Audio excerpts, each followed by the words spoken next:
February 12, 1945. The Roer River Valley, on the blood-soaked border of Belgium and the German heartland.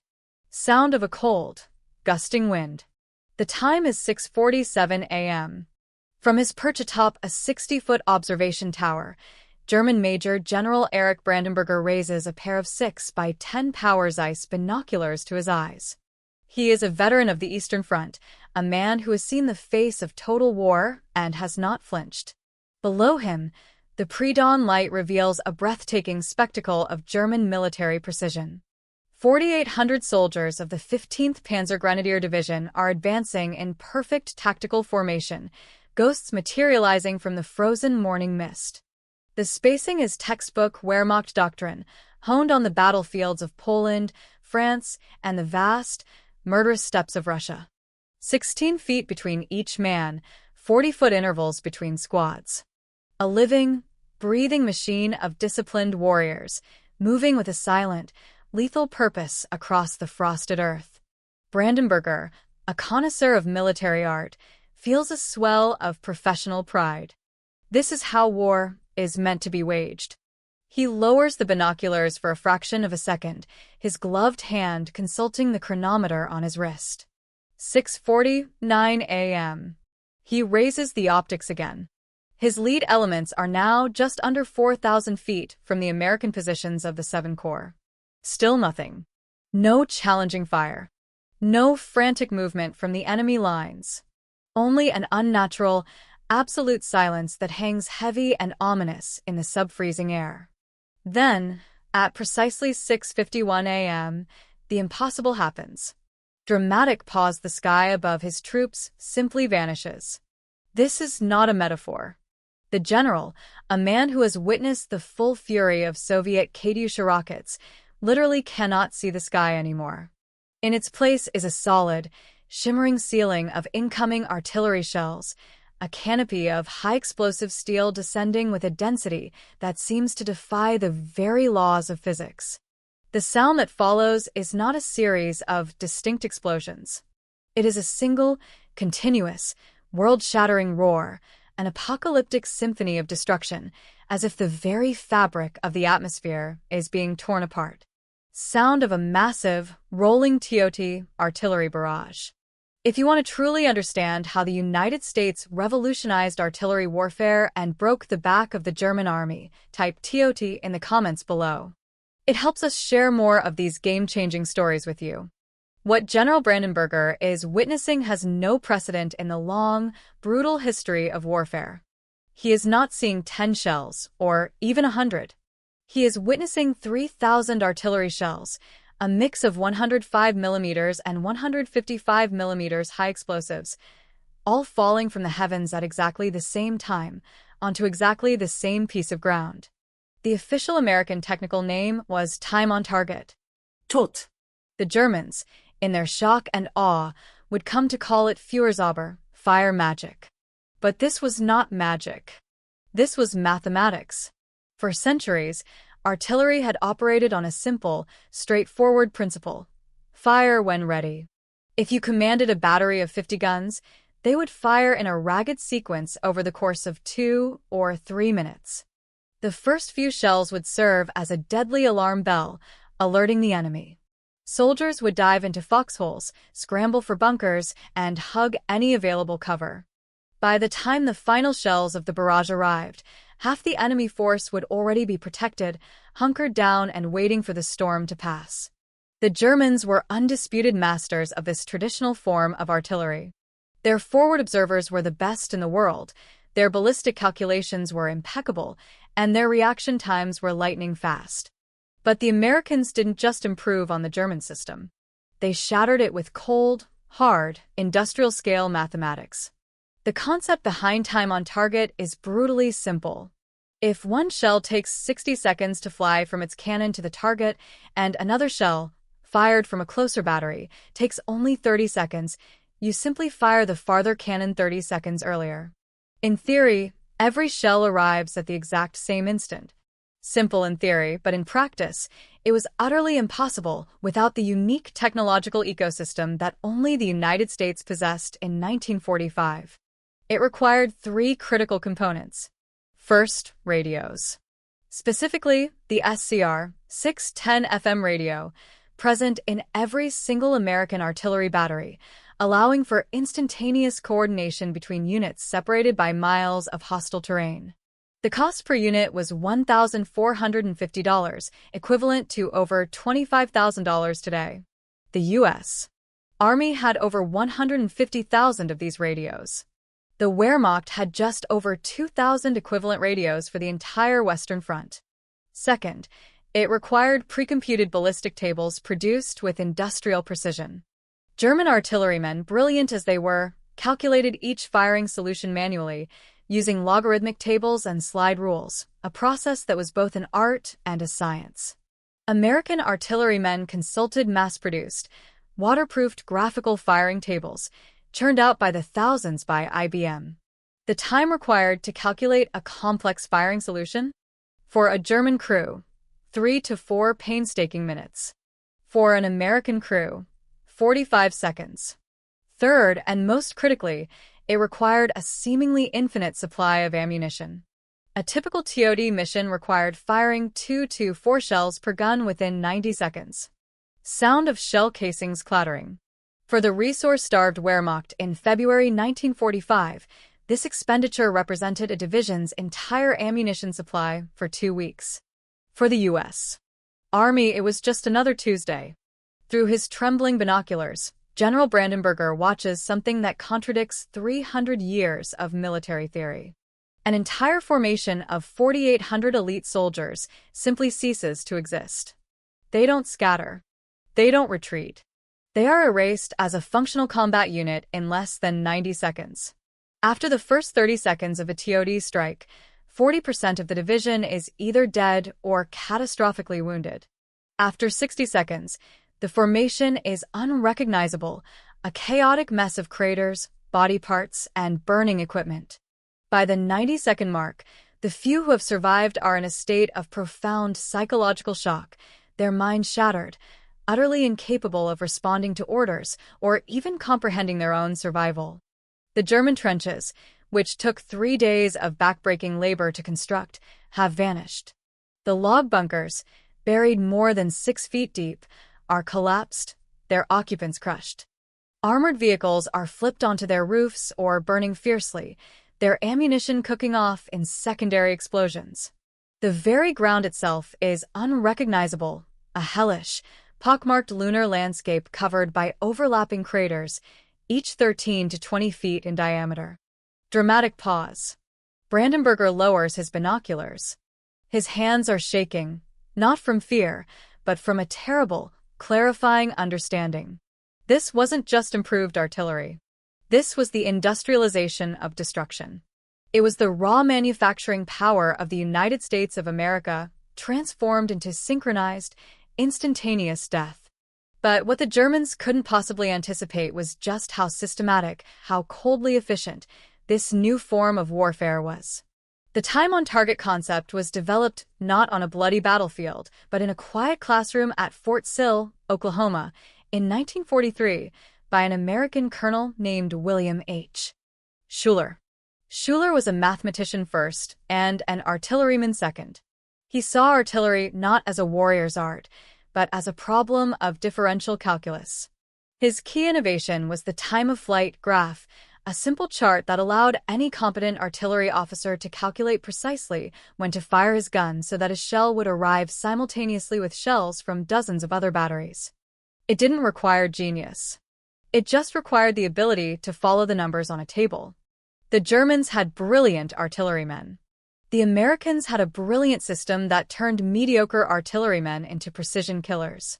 In September of 1944 alone, the U.S. 7th Corps conducted 287 TOD missions on the Western Front. Each mission involved an average of 48 cannons, each firing 2.4 shells in perfect synchronization. That's nearly 700,000 shells in a single month, all coordinated by radio and pre-printed tables. For context, the entire Wehrmacht fired approximately 1.2 million shells on the Western Front during that same month. A single American corps fired 57% of that total amount just on TOT missions alone. If you're still watching this, you're a part of history itself. Smash that subscribe button so you don't miss the rest of this incredible revelation. Sound of a pen scratching on paper.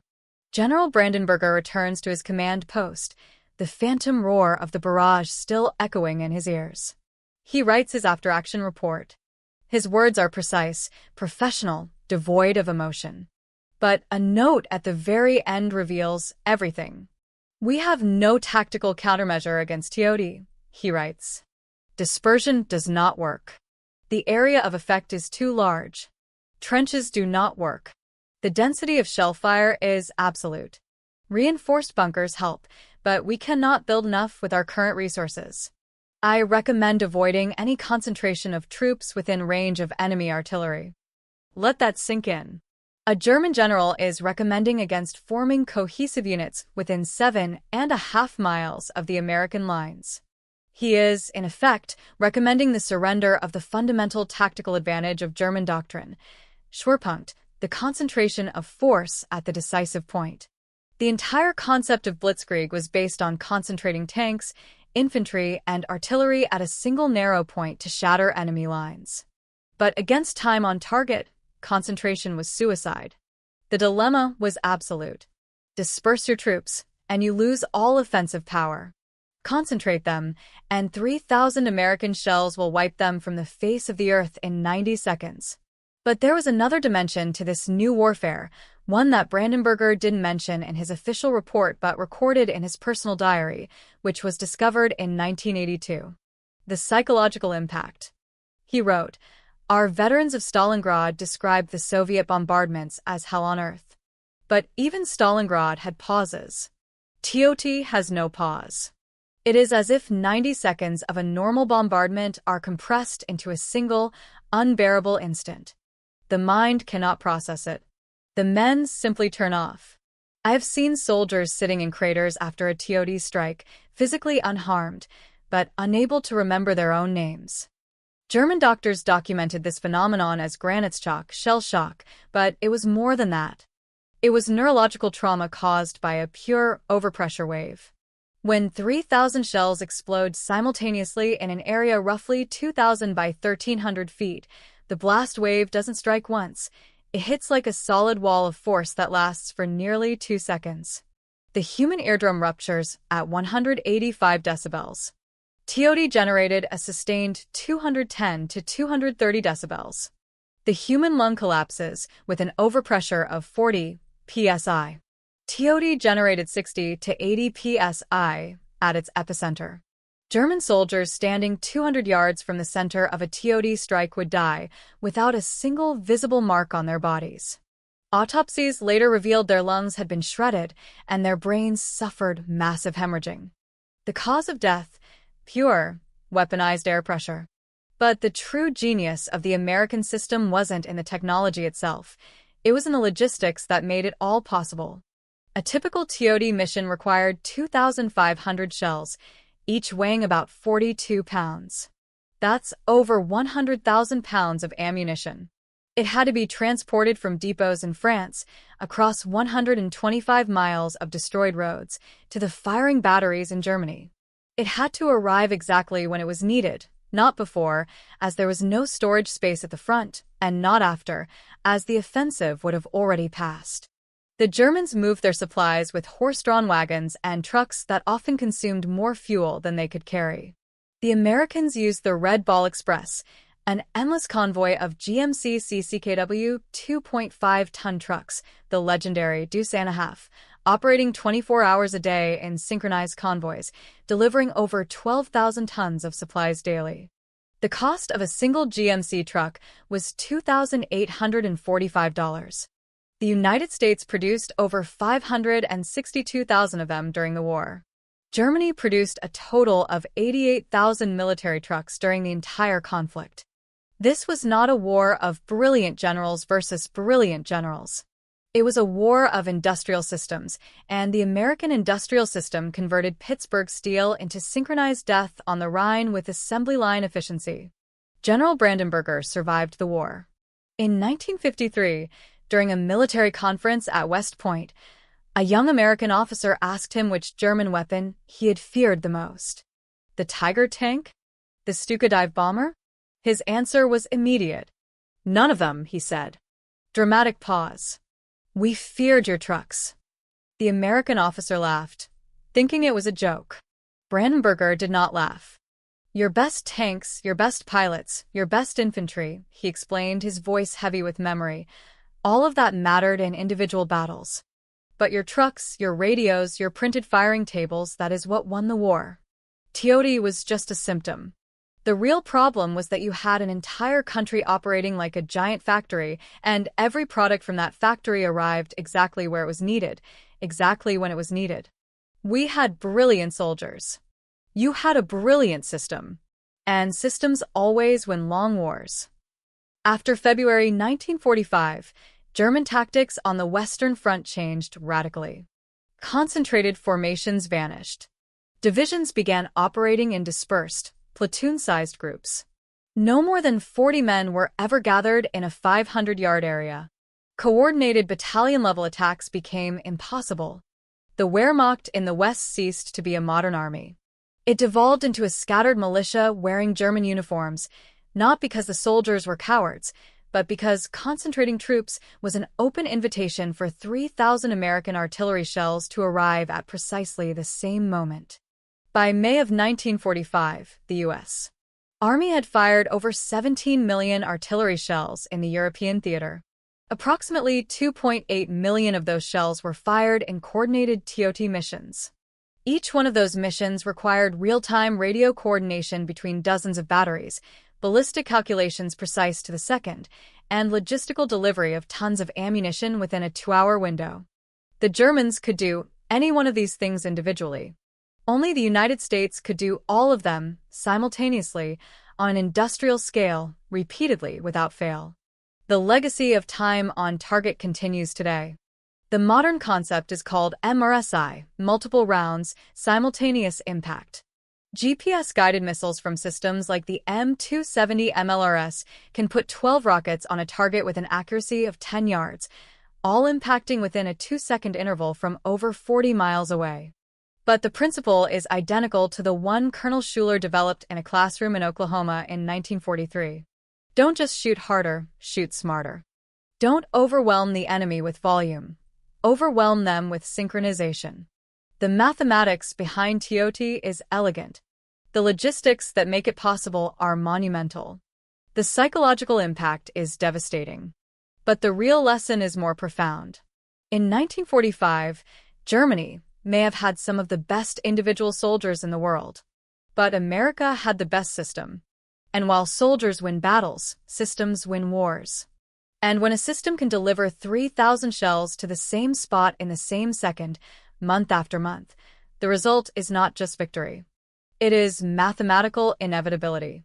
What do you think of this incredible story? Did you know the crucial role that coordinated artillery played in the Allied victory? Did you realize the true American advantage wasn't just superior technology, but superior logistics? Let us know your thoughts in the comments, and don't forget to subscribe. Every week, we bring you verified, fascinating stories that change the course of history. Be sure to activate that